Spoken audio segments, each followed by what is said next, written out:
이 시간에는 지혜 있는 자가 하나도 없느냐라는 제목을 가지고 말씀 나누도록 하겠습니다. 우리가 계속해서 고린도전서의 말씀을 연이어서 보고 있는데요. 오늘은 이제 새로운 문제가 또 등장했습니다. 그 새로운 문제가 뭐냐면 1절을 보니까 성도 중에 누가 다른 이와 더불어 다툼이 있었다라고 말해요. 그런데 이 문제를 가지고 교회 안에서 해결하지 못하고 세상 법정으로 이 문제를 가지고 나갔다. 이것이 오늘 사도 바울이 느끼고 있는 고린도 교회의 심각한 문제 중에 하나인 것입니다. 우리가 이 말씀을 읽으면서 우리가 제3자의 입장에서 고린도 교회를 비난하는 그런 자리에 있지 않았으면 좋겠습니다. 고린도 교회의 문제가 상당히 많이 이제 앞으로도 언급이 될 텐데, 그러면 이 고린도전서 후서의 서신을 읽는 성도님들의 생각이 뭐냐면, 야, 참 고린도 교회 정말 문제 많았던 교회구나. 근데 여러분 한번 생각해 보시면 이 문제들 고스란히 우리가 가지고 있는 문제들입니다. 그리고 교회 안에서 항상 있어 왔던 문제들입니다. 그래서 우리가 고린도 교회, 그렇습니다. 문제가 있었을 수도 있겠죠. 그러나 제3자의 입장에서 고린도 교회에 비난을 가하는 위치보다는 지금 이 말씀을 우리 교회에 주시는 말씀이다라고 생각하시고 겸손히 받아들일 수 있었으면 좋겠고요. 또 고린도 교회와 같은 이 땅의 교회를 위해서 우리가 더 열심히 기도하는 그런 성도들이 되었으면 좋겠습니다. 이와 간에 지금 이 사도 바울이 교회 안에 성도들 간에 문제가 생겼는데 그 문제를 교회 안에서 해결하지 못하고 세상 법정으로 이렇게 가지고 나가는 것, 이것에 대해서 심각하게 생각하고 지금 얘기를 하고 있다는 것이죠. 여러분 한번 우리가 주변을 둘러보십시오. 교회 일에 조금만 관심을 가지고 있는 분들이라면 여러분 우리가 얼마나 교회의 문제를 세상 법정의 힘을 빌어서 해결하고 있는가 여러분들 금방 알 수 있습니다. 어떤 교회는 건축법을 어겨서 세상 법정에서 교회 안에 있는 갱신을 위한 모임의 사람들과 함께 계속해서 분쟁하고 있는 그런 모습도 우리가 알고 있습니다. 또 어떤 목회자는 거짓 학위를 얘기했다가 또 그의 권위와 또 그의 위치를 두고 계속해서 교회 안에서 또 분쟁이 있는 것을 우리가 알고 있습니다. 또 헌금의 유용이나 횡령 문제 때문에 또 세상 법정에 나가서 싸우고 있고요. 또 교회의 리더십이 이양이 돼야 되는데 그런 것들이 잡음이 생겨서 또 세상 법정에 나가서 그것을 가지고 분쟁하고 있는 모습 우리가 많이 알고 있습니다. 오늘 세상 법정으로 교회의 문제들을 가지고 나아가는 이 문제에 대한 바울의 언급, 또 바울의 책망, 이 시대에 우리에게 더 큰 또 더 깊은 울림이 있지 않는가라고 생각을 해봅니다. 세상 법정에 교회의 문제를 가지고 나아갔다. 바울이 생각하는 이 문제의 핵심은 무엇이냐? 여러분 2절 3절 한번 보겠습니다. 성도가 세상을 판단할 것을 너희가 알지 못하느냐? 세상도 너희에게 판단을 받겠거든 지극히 작은 일 판단하기를 감당하지 못하겠느냐? 우리가 천사를 판단할 것을 너희가 알지 못하느냐? 그러하거든 하물며 세상 일이랴. 여러분 이 말씀의 의미는 무엇입니까? 성도가 세상을 판단한다. 여러분 이것은 우리가 마지막 때에 예수님과 함께 가질 권세를 얘기하는 것입니다. 마태복음 19장 28절의 말씀을 보니까 예수께서 이르시되 내가 진실로 너희에게 이르노니 세상이 새롭게 되어 인자가 자기 영광의 보좌에 앉을 때에 나를 따르는 너희도 12 보좌에 앉아 이스라엘 12지파를 심판하리라. 이렇게 기록하고 있습니다.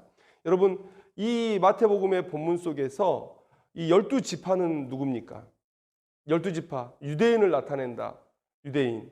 여러분 여기서 말하는 유대인이라는 것은 바로 예수님의 제자들을 멸시하는 유대인들을 말하는 것입니다. 여러분 그 유대인들이 어떻게 행동했습니까? 불신으로 일관하고 복음을 가로막고 하나님의 백성들을 핍박하는 위치에 있었던 사람들이죠.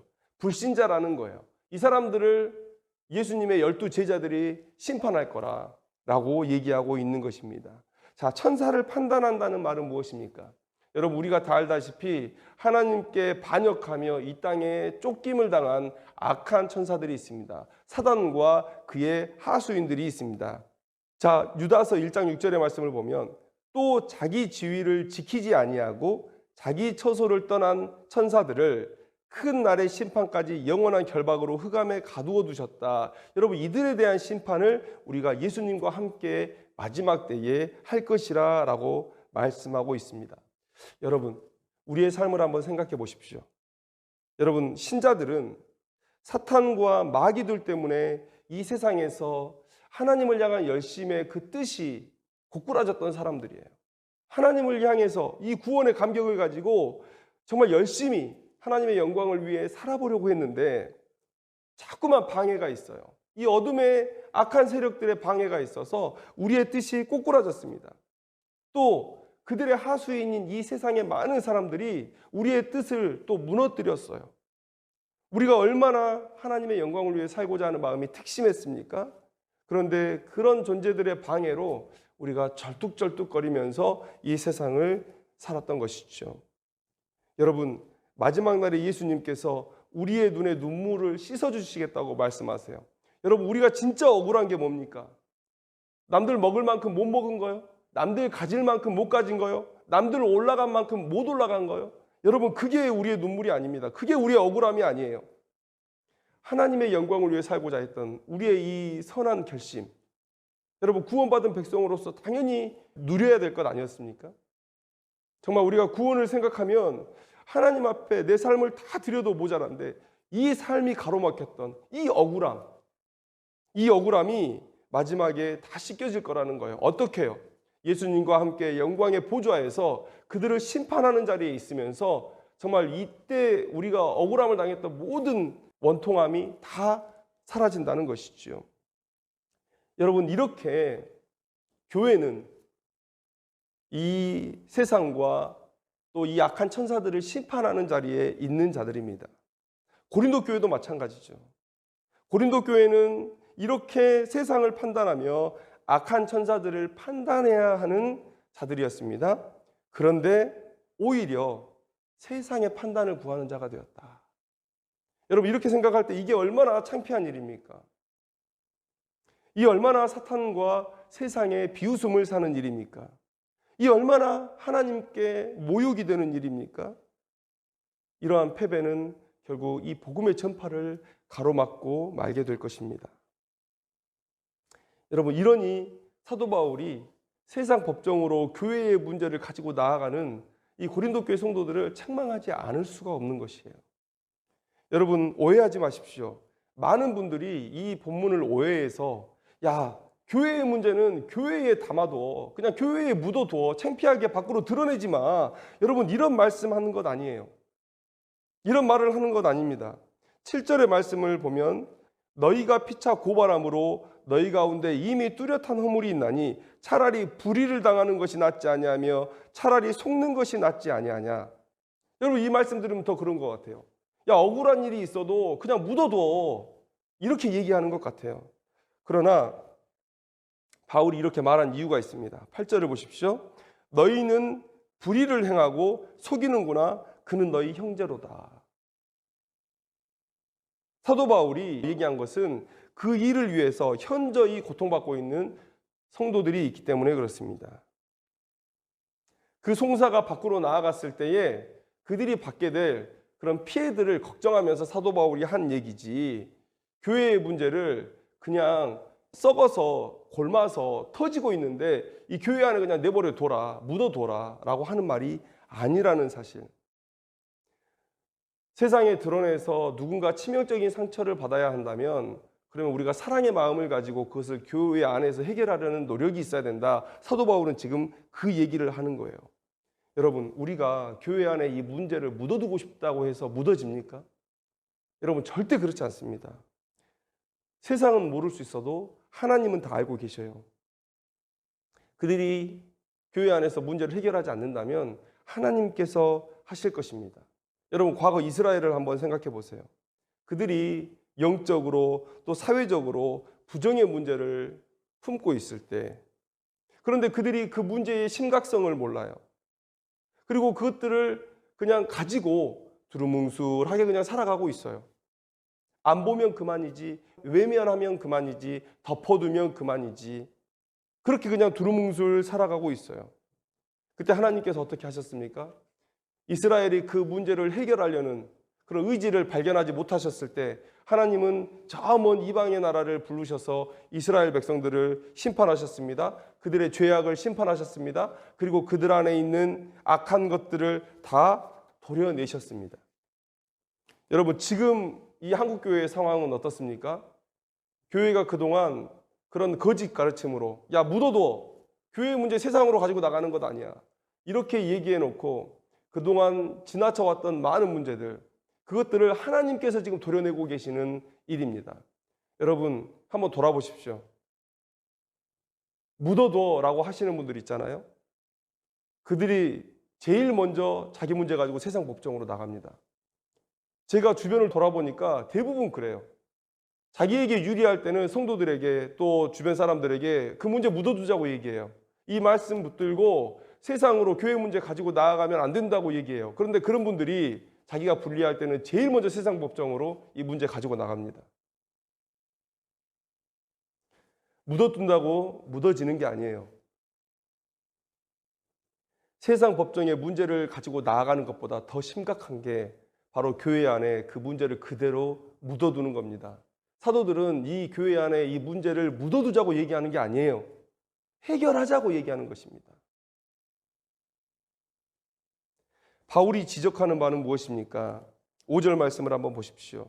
내가 너희를 부끄럽게 하려 하여 이 말을 하노니 너희 가운데 그 형제간의 일을 판단할 만한 지혜 있는 자가 이같이 하나도 없느냐? 이게 사도 바울이 얘기하고자 하는 핵심입니다. 바울은 성도 간의 송사를 해결하지 못하는 고린도 교회의 그 무능력을 지금 탓하고 있는 거예요. 책망하고 있는 것입니다. 여러분, 바르게 세워져 가는 교회라면 어떻게 해야 할까요? 먼저는 그들 안에 송사가 없어야 됩니다. 어느 한쪽이 문제를 일으켜서 다른 지체를 손해나게 하고 아프게 하고 교회에 해를 끼치는 일이 없어야 합니다. 여러분, 교회는 사랑의 공동체입니다. 섬김의 공동체입니다. 나를 죽여 다른 사람을 세워주는 거예요. 예수님의 말씀을 한번 들어보세요. 마태복음 5장 39절 말씀을 보면 악한 자를 대적하지 말라. 누구든지 내 오른뺨을 치거든 왼편도 돌려대며, 이렇게 얘기하고 있어요. 치는 자가 악한 자예요.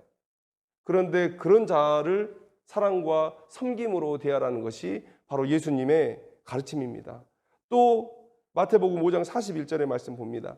또 누구든지 너로 억지로 오리를 가게 하거든 그 사람과 심리를 동행하라. 여러분, 오리를 동행한다, 이 말이 무슨 얘기입니까? 로마 군인들의 이야기예요.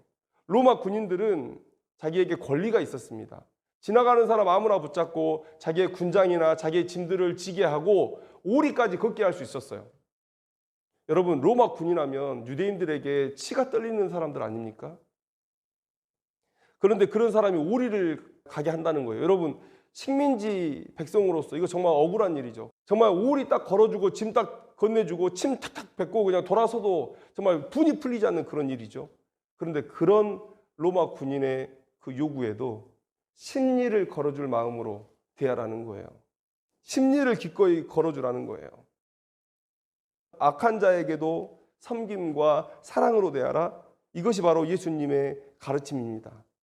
그래서 여러분, 교회 안에서 네가 내 돈 뭐 100만 원을 어쨌니? 뭐 네가 내 아들을 어쨌니? 여러분, 우리가 사랑으로 품어줄 수 있습니다. 살다 보면 그럴 수 있지. 네가 얼마나 어려웠겠니? 애들이 뛰어놀다 보면 그럴 수도 있지. 그렇게 참아내주는 것이 교회의 공동체예요. 그런데 만약에 송사가 발생했어요. 두 사람 간의 문제가 해결이 안 돼요. 그러면 그 문제를 교회 내에서 해결해낼 수 있어야 된다는 거예요. 여러분, 오늘 2절 말씀을 보십시오. 지금 고린도 교회 안에 벌어졌던 이 문제가 정말 큰 것입니까? 2절 말씀을 보면 지극히 작은 일 판단하기를 감당하지 못하겠느냐. 큰일이 아니었어요. 큰일이 아니었습니다. 그런데 이런 문제조차 고린도 교회가 해결하지 못하고 있다. 이것이 바로 바울의 책망의 이유였던 거예요. 왜 교회 안의 문제를 세상 법정으로 가지고 나아가냐?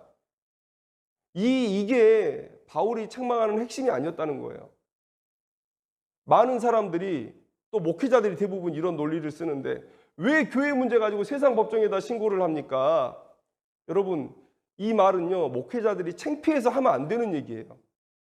왜 그렇습니까?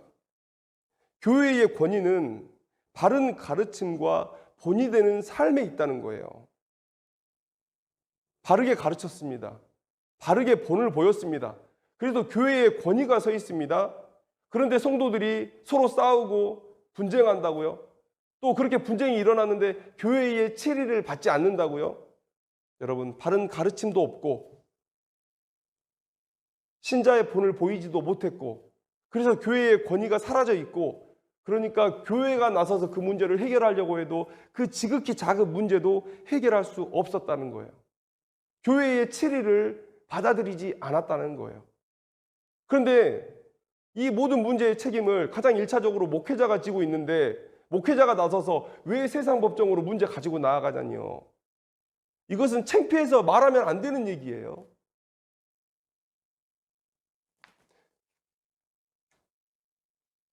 고린도 교회는 이 두 가지 문제에서 지금 실패하고 있다는 거예요.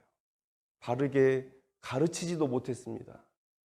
성도들이 예수 그리스도의 십자가의 정신이 무엇인지를 알지 못해요. 복음의 정신이 무엇인지 알지 못합니다. 예수님의 삶이 어떠했는지, 우리가 어떤 예수님의 본을 따라가야 되는지 그것을 알지 못해요. 그러니까 교회 안에서 작은 손해를 가지고 서로 분쟁합니다. 싸웁니다. 지극히 작은 일에도 자기의 화를 내는 것을 참아내지 못해요. 그런데 교회가 치리했습니다. 당신이 뭔데 나를 치리하냐? 교회의 권위가 어디에 있길래 나를 치리하느냐? 이런 말을 들을 정도로 교회의 권위가 지금 사라져 있다는 거예요. 여러분 4절 말씀을 한번 보십시오. 그런즉 너희가 세상 사건이 있을 때에 교회에서 경히 여김을 받는 자들을 세우느냐. 이 말씀은 무슨 얘기냐면 그 일을 감당할 수 없는 사람을 세워놨다는 얘기예요. 이게 지금 고린도 교회의 모습입니다. 그 일을 감당할 수 없는 사람은 어떤 사람이었을까요? 어떤 말씀에 대한 전문적인 지식이 없었다거나 아니면 성도들에게 삶의 본을 보이지 못해서 함께 타락하고 있는 사람들 중에 그러니까 치리해야 할 대상에 어떤 권위가 서지 않는 사람들을 내세워서 문제를 해결하려고 했다는 거예요. 그러니 성도들이 어떻게 교회의 권위를 인정하고 따를 수가 있겠냐는 거예요. 이게 지금 고린도 교회의 모습이라고 지금 사도 바울이 책망하고 있는 것입니다.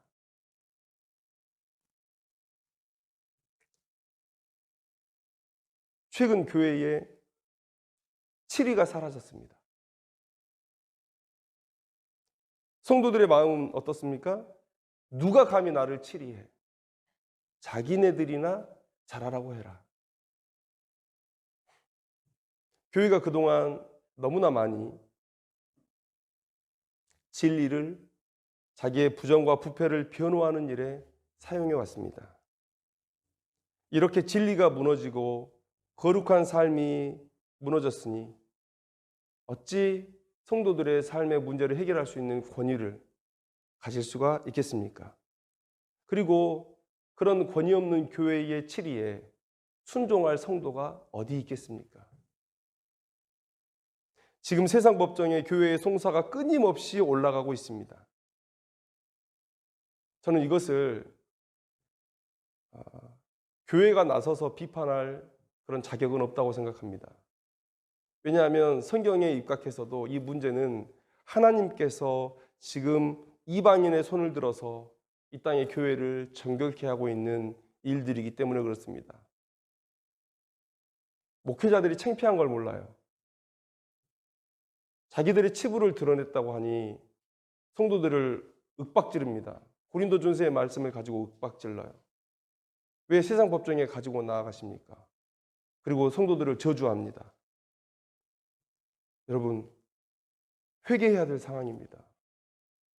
회개해야 될 상황입니다. 신자의 삶은 진리를 배우고 거룩한 삶을 드러내는 것입니다. 그런데 교회의 구성원들의 그런 믿음의 수준이, 지혜의 수준이 각기 다르죠. 그럼 어떻게 해야 됩니까?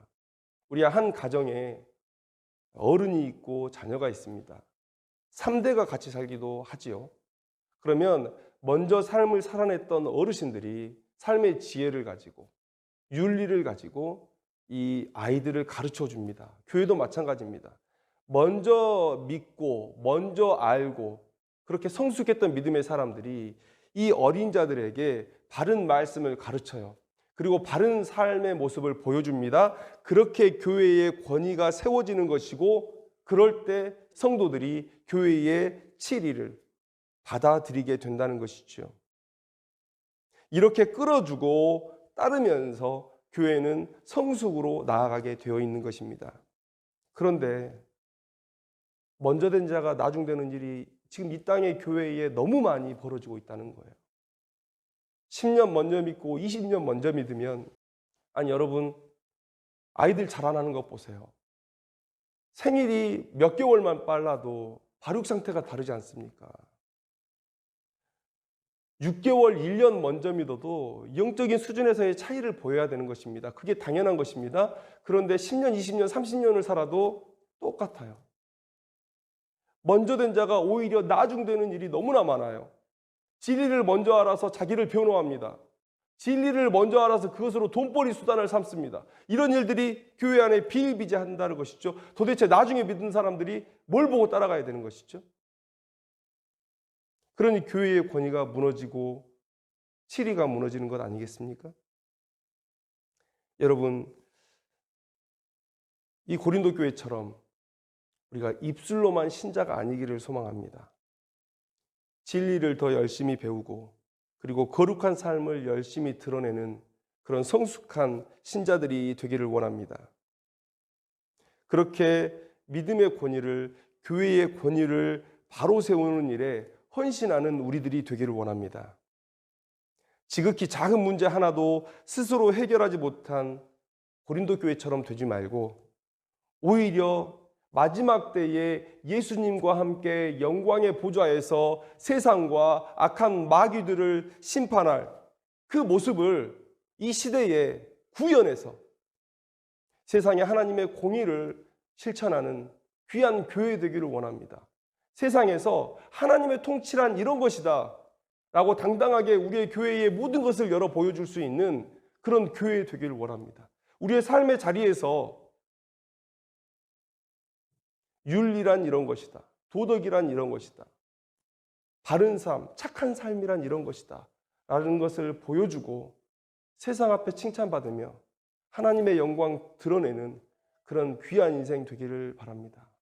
여러분, 교회의 문제가 세상 법정에 나아가는 것, 그게 왜 문제가 됩니까?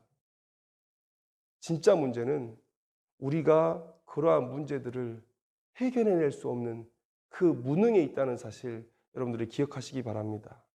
앞으로 목회자들이 성도들에게 왜 세상에 교회의 문제를 가지고 나가느냐, 이런 창피한 얘기 하지 않았으면 좋겠어요. 자기 얼굴에 먹칠하는 일이라는 사실을 우리가 깨달았으면 좋겠습니다. 기도하겠습니다.